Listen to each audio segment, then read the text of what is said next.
Radio Red de RCN. Grandes audiencias. En la hora de la verdad, al oído.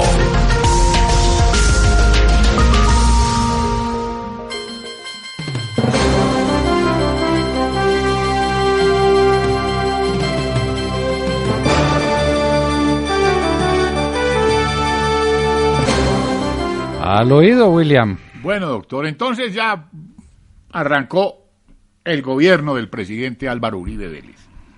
Y fueron al Cesar. Y arrancó esto. Y arrancó con la conmoción interior. Que se vino. Sí, William. Algo muy importante, y es que el presidente Uribe tenía perfectamente claro que si no se derrotaba el narcotráfico, no había paz en Colombia. Que el narcotráfico era el combustible de todas las guerras. Es decir, uno arregla el problema del narcotráfico o no tiene país. Así de fácil es. Y el presidente lo tenía clarísimo. Entonces me dijo: ministro, ayúdeme a diseñar un plan integral contra el narcotráfico, porque esto lo tenemos que acabar. ¿Cuántas hectáreas de coca en ese momento en Colombia? 140.000. 140.000 hectáreas de coca. 145.000 para ser en más exactos. En el 2002, ¿no? En el 2002. Bueno, listo. 2002. 145.000 hectáreas de coca. En un año y un poquito más yo las dejé en 70.000. Yo reduje el hectareaje a 70.000, a menos, a la mitad. A un poquito menos de la mitad. ¿Sí? Pero le quiero contar cuál fue el plan integral en la lucha contra el narcotráfico, porque es que esto no es hacer una sola cosa. Yo no puedo eliminar las matas de coca y dejar a los narcotraficantes tranquilos y su riqueza tranquila. No, esto era un plan integral. Lo primero que le quiero decir es que esas plantaciones de coca estaban defendidas brutalmente por unos tipos muy bien armados, inclusive armados con armas capaces de tumbar esos aviones de fumigación, que son avioncitos muy pequeños y muy frágiles. Yo recuerdo que cuando estaba Fernandito Botero de ministro de Defensa, se subió a un aparato de esos el embajador de los Estados Unidos de la época del 8000, el que murió hace poquito. Sí, Mike Frechette. Y le alcanzaron a impactar la nave. Es lo mismo, entonces. Claro. Ah, claro. Entonces teníamos que empezar por una operación elemental, que era un barrido desde el aire y por tierra contra las ametralladoras que estaban abajo esperando los aviones de fumigación. Y por eso empezamos por crear una brigada antinarcóticos, una brigada especial del ejército que era dedicada a la lucha contra los narcóticos y a utilizar la poca aviación que teníamos, que en términos materiales y físicos era muy escasa, pero teníamos unos pilotos de un corazón y de una capacidad enorme de combate. Entonces, lo primero eran los bombardeos sobre las zonas, sobre los campamentos de las FARC. Era elemento esencial, porque si usted no destruye los campamentos, ¿cómo fumiga? Si usted no destruye los campamentos, ¿cómo les gana la guerra en el sitio? Hay que destruir los campamentos. Entonces ese era un tema fundamental. En segundo término, además de los bombardeos a los campamentos, venía la fumigación aérea por aspersión, como se la llama, con glifosato, que se practicaba donde había cultivos que eran en la selva. Es que ese pequeño detalle se nos olvida, porque ahora, en la última maravillosa crónica de Salud Hernández, descubrimos que la coca la sembraron a la vera de las carreteras y al pie de las ciudades. En la del 29 de noviembre del año pasado. Sí, claro. Sí. Y resulta que en mi tiempo eso era en la selva. Entonces, en primer lugar, el glifosato no hace daño, esa es una discusión eterna, no hace daño. Pero en segundo lugar, si le haría daño ¿a quién? Pues entonces usted estaría, A los usted estaría bobo porque No. en su finca, allá en la máquina, No, el fumigaron. Roundup Claro. es toda la vida, eso es lo que Desde se usa. niño usted. Eso es lo que se usa en el café, el Roundup, y en la caña de azúcar también. No, pero hablo de las fumigaciones. No le podían hacer daño sino a las culebras y a los micos, o a los bandidos que estaban allá, porque sí. ¿quién cuida un cultivo ilícito? Pues Claro. un bandido. Claro. ¿Y quién lo siembra? Otro bandido. ¿Y quién convierte eso en pasta de coca? Pues un bandido. Bueno, en todo caso, nos dedicamos a las aspersiones aéreas. Hay que contar que ellos trataban de resembrar. Era una lucha complicadita, pero inclusive había cosas simpáticas. Y es que un día me dijeron, vea, están perdiendo el tiempo con la fumigación aérea, porque cuando viene la máquina de fumigación, a las matas les echan agua de panela. Sí. Y con la agua de panela no le hace efecto el glifosato. Y dije yo, bueno, esa es una carrerita que apostamos. El tipo con una máquina echando agua de panela y yo con un avión echando glifosato, a ver quién gana la carrera. Que me diga pues eso cómo es el cuento del agua de panela. En todo caso, ese era el segundo elemento fundamental de combate. En tercer lugar, con el presidente Uribe convinimos en que teníamos que abrir las puertas del país para que se fueran todos los bandidos narcotraficantes que capturábamos. Porque es que esos bandidos aquí en Colombia son inmanejables. Ellos son inmanejables. Yo los invito a que lean la serie de Netflix sobre Popeye, sobreviviendo a Escobar, para que vean cómo es la cosa desde las cárceles. Y ahora pues ese tema está encendido y están gastando una fortuna que ya en mi tiempo eso se había hecho, que era bloquear las comunicaciones de las cárceles, dejando solamente las de seguridad, pues las del alcaide y de la gente de seguridad, pero que los bandidos no pudieran comunicarse desde allá. Y sin embargo se siguen comunicando y eso pues es una cosa muy horrible. Pero teníamos que multiplicar la extradición. Y a la embajadora de los Estados Unidos, a la señora Ann Patterson, le dijimos, pídanos a los bandidos que quiere y se los mandamos a todos. Y ojalá me desocupe las cárceles aquí si quiere. Pero todos los que quiera que se manden para los Estados Unidos, me los pide y yo se los mando. Y la Corte Suprema de Justicia tenía en eso solamente una tarea puramente formal. Que ahora están diciendo que la Corte y que si encuentra que la persona no es culpable. No. La Corte lo que mira es si hay tratado o algo equivalente a un tratado que permita la extradición. Y que el país que recibe al extraditado se comprometa a no imponerle una pena que no existe en Colombia. No le pueden imponer pena de muerte ni cadena perpetua. De resto, pues, no más. Y eso es lo único que verifica la Corte. Y entonces nos dedicamos a extraditar. Y extraditamos, pero a diestra y siniestra. ¿Cuántos? Mire, yo le digo, es que ya por extraditar habían asesinado a 2 exministros de justicia y habían herido gravísimamente a un tercero, al doctor Parejo González. Y habían asesinado al doctor Enrique Loumurtra, que en paz descanse. Claro, ahí, cerquita de la casa de Nariño. Por extraditar. Sí. Y habían asesinado al padre del actual presidente de la Cámara de Representantes. A Rodrigo Lara Bonilla. Por extraditar. El que más había extraditado 15 bandidos. Yo pasé de 150. Claro que a usted le pusieron después una bomba lapa. Claro, pero más que yo, y eso lo tengo que decir en honor a la verdad, extraditó Sabas Pretel. Sabas Pretel extraditó más bandidos de los que yo alcancé a extraditar. Y probablemente por eso lo tienen en la cárcel, porque uno no sabe los tentáculos de la mafia cómo son.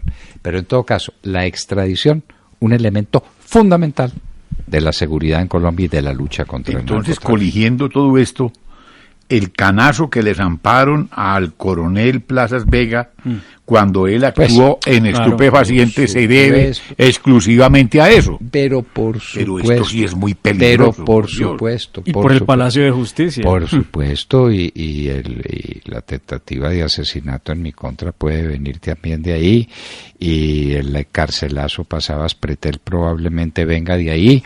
Esto es una Porque cosa... ahora están gobernando los mismos. Los mismos. Entonces, ese era un tema y venía otro que era fundamental, la extinción de dominio. Había una ley de extinción de dominio que no servía para nada, y el Estado tenía que comprobar que el origen del bien era un origen ilícito. Y yo le voy a probar a usted que esa finca que tiene la compró con plata del narcotráfico. Los expertos en derecho probatorio llamamos eso diabólica probatio. Esa es la prueba imposible. Nadie es capaz de probar eso. Entonces, yo cambié todo el sentido de la ley de extinción de dominio y trasladé la carga de la prueba. Y dice, si usted tiene un bien y no me sabe explicar el origen del bien, yo se lo quito. Es que el que no sabe explicar de dónde viene la corbata. A ver, ¿usted dónde sacó esa corbata? Usted dice dónde la sacó, y dónde la compró, y quién se lo regaló, o en qué almacén la compró. Una corbata. Ni digamos pues de una casa y de una finca y de un bien importante. Todo el mundo sabe el origen de sus bienes y lo puede establecer. Entonces cambiamos la ley de extinción de dominio, una ley que empezó a funcionar a unas velocidades absolutas. Yo recuerdo que usted llegó, se reunió con Vargas Lleras, que era comisión primera, si mal me entiendo. Sí. Vargas Lleras se movió, porque ese señor se movió. Le costaron 3 dedos de su mano. Después, porque le mandaron una carta bomba, o un libro bomba. Luego, Hernán Andrade fue el ponente del tema. Yo recuerdo eso. Por eso, y ahí está. Y a Hernán Andrade tuvieron que meterlo a una vaina militar porque también le iban a quebrar el papayo a él. Bueno. Que la cosa fue muy dura. Y en esa comisión primera estaba también Rafael Pardo. Y Mauricio Pimiento. Y Mauricio Pimiento, que claro. iba a ser presidente de este país. Bueno, en todo caso, apareció la ley de extinción de dominio y organizamos una Dirección Nacional de Estupefacientes que fuera un organismo ágil y que manejara las cosas adecuadamente y que enfrentara a la mafia. Y para eso llamé al coronel Luis Alfonso Plazas Vega. ¡Claro! Y nombramos al coronel Plazas Vega. Y empezó a desarrollar semejante tarea. Y mira esto, Willy. Y mira esto de Mar y mis compañeros de mesa todos. La Dirección Nacional de Estupefacientes había servido para muy poco, porque la extinción de dominio no funcionaba. Con la inversión de la carga de la prueba eso empezó a funcionar de maravilla. Teníamos una reunión al mes y los miembros, por ley, de la Dirección Nacional de Estupefacientes éramos 6 ministros. Como yo tenía 2 ministerios, pues ya no quedábamos sino 5. Ministro de Defensa, ministro de Salud, ministro de Agricultura. Había un 5º ministro. ¿Hacienda pudo ser? No, Hacienda no estaba. En todo caso eran 5 ministros y nos reuníamos. Pero además, procurador, fiscal, director de la policía. Era, después del Consejo de Ministros, era la institución más importante que tenía el país en grupo, en equipo, Consejo de Ministros y Dirección Nacional de Estupefacientes. Pero ¿saben quiénes eran nuestros invitados especiales y permanentes a todas las reuniones de la Dirección Nacional de Estupefacientes? ¿Quiénes? Comandante del Ejército. Perdón, comandante de Fuerzas Militares, sí. Comandante de Ejército, comandante de Armada y comandante de la Fuerza Aérea. Porque llegábamos y decíamos, bueno, señores, esto es una guerra que hay que ganarla. Entonces, hay temas, Willy, temas pues que a la gente se le pierden de la mente. Usted puede hacer milagros con precursores químicos para producir cocaína, los que quiera, y que cambia el ácido no sé qué por el ácido sí sé cuánto. Todo eso lo hacen los químicos. hay dos elementos que son imprescindibles. Y sin eso no hay cocaína. Cemento y gasolina y combustible. No lo hay. Entonces decíamos, los vamos a bloquear. Y los bloqueamos y eso era una operación militar. Era una operación militar, pero es que va una tractomula, a ver, señor, ¿usted para dónde lleva eso? No lo llevo para la bomba tal. Descubrimos, porque pues todo esto es gracioso también, que había una estación de servicio compuesta por un surtidor, que era la estación de servicio que más gasolina vendía en Colombia. Por Dios. Aquí, estas que quedan en la carrera séptima, con calle 70 y con no sé qué, mejor dicho, no tenían nada que hacer con ese surtidor de allá, que era el gran vendedor de combustible. Y dijimos, no, esto no puede pasar, y obviamente, pues, ese surtidor duró en operación mediodía, y se acabó el carbón. El cemento. Descubrimos un día... Una operación de inteligencia enorme. Fuimos a hacer un inventario de camiones cargados de cemento que estaban en Villavicencio listos para seguir para el sur. No iban a construir varias ciudades. Los cargamentos de cemento. ¿Sí? Sin cemento y sin gasolina usted no puede producir cocaína. Entonces, las fuerzas militares y las de policía, en la policía, bueno, el director de la policía sí era miembro por ley de la Dirección Nacional de Estupefacientes, recibían la orden y nos decían, bueno, esto tiene problema porque aquí los parlamentarios van a saltar y van a decir que están dejando tal región del país sin combustible y tal región del país sin cemento y tal. Dígales tranquilos, decisión de la Dirección Nacional de Estupefacientes, la firma de todos, la firma del director que era el coronel Plazas, y dele para adelante. Y empezamos esa batalla y empezaron a ver que se les venía el mundo encima, y se les vino el mundo encima. Porque no solamente fue la reducción del área cultivada, es que fue también la pérdida de los bienes, que les quitábamos las cosas. ¿Para qué delinque un delincuente? A ver, ¿usted cree que lo hace por deporte, que lo hace por amor a quién? Lo hace por la plata. Claro. Si usted le quita la plata, le quita el móvil o motivo determinante del que hablaban los causalistas en el derecho civil para la acción. Le quita la razón de ser, quítele la plata. Y les quitábamos la plata.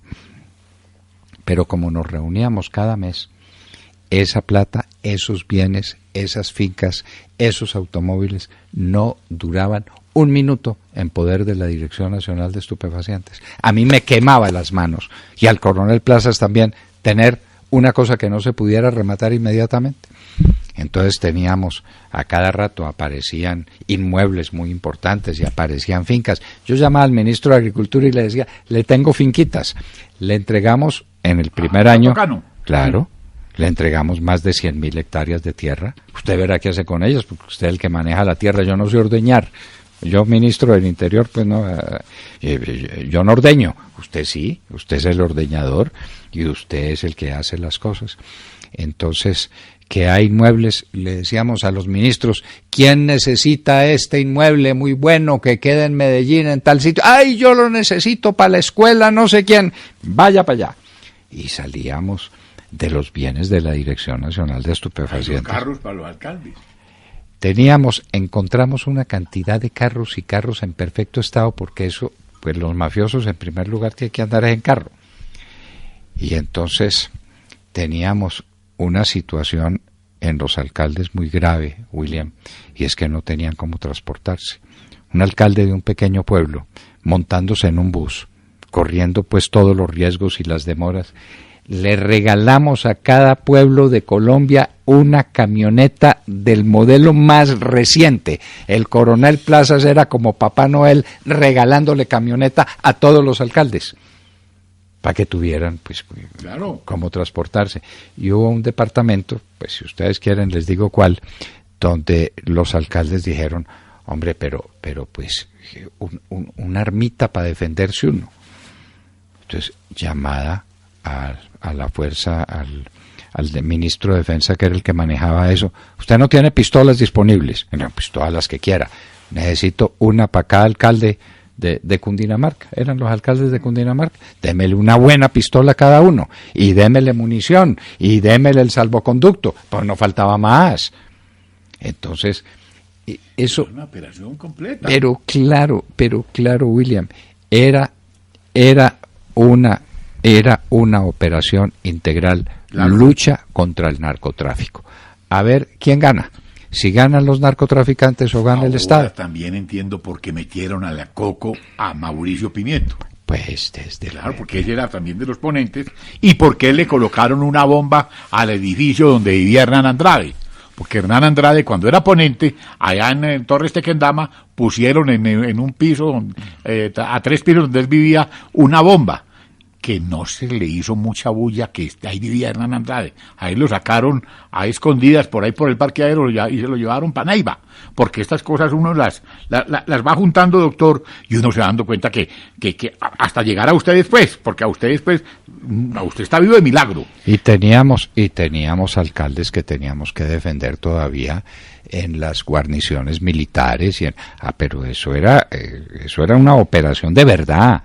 Recuerdo una reunión con todos los alcaldes del Huila, y yo asistí a la reunión a ver, señores, qué es lo que les pasa, y muchos no eran amigos nuestros, porque en esas elecciones de alcaldes se habían elegido alcaldes que eran de otro lado. Nada, eran alcaldes a protegerlos. Yo no averiguaba si ese alcalde era liberal, conservador, comunista, no me importaba, era un alcalde en peligro, a ver cómo lo defiendo.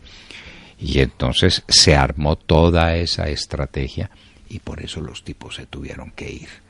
¿Usted recuerda cuando aparecieron, cuando los trajo Juan Manuel Santos otra vez? ¿Dónde estaban? En Venezuela, en el Ecuador. Raúl Reyes se tuvo que ir para el Ecuador, allá le cayeron las bombas esas que le tiraron encima, y estaban... Joaquín Gómez, ¿dónde estaba? En el Ecuador, allá se mantenía. ¿Y dónde estaba Simón Trinidad? Y Simón Trinidad, pues claro, era el que manejaba la chequera. Y Márquez, ¿y dónde estaba Márquez? Márquez estaba en Venezuela, estaba ya protegido por Chávez, que ese fue el famoso debate, la exposición, una de las exposiciones más brillantes que hemos escuchado, la de Luis Alfonso Hoyos, sobre la ubicación en Venezuela de los bandidos de las FARC. Y entonces también le tocó salir de este rabo del país. Con video, con audio, con todo, cómo estaban allá todos esos sinvergüenzas. En la OEA, ¿no? Huyendo. ¿Ante la OEA?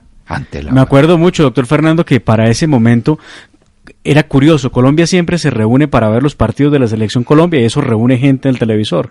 Y en esa ocasión, en ese debate, uno pasaba por las tiendas y la gente era lela mirando el debate en la OEA de cómo mostraban la ubicación de los guerrilleros. William, cambiaron tanto las cosas que yo tengo, si algún día me preguntan una hoja de vida, dice, yo un día con un discurso en el Senado de la República le gané en rating a un partido de fútbol que estaban transmitiendo, era un partido internacional de no sé quién con no sé quién, mayor rating tuvo mi discurso en el Senado de la República, no por el gran orador que yo fuera, olvídese de eso, por lo que estábamos diciendo, que le estábamos devolviendo la fe al país, porque les estábamos explicando qué era lo que estábamos haciendo, y en primer lugar, acabar con el narcotráfico.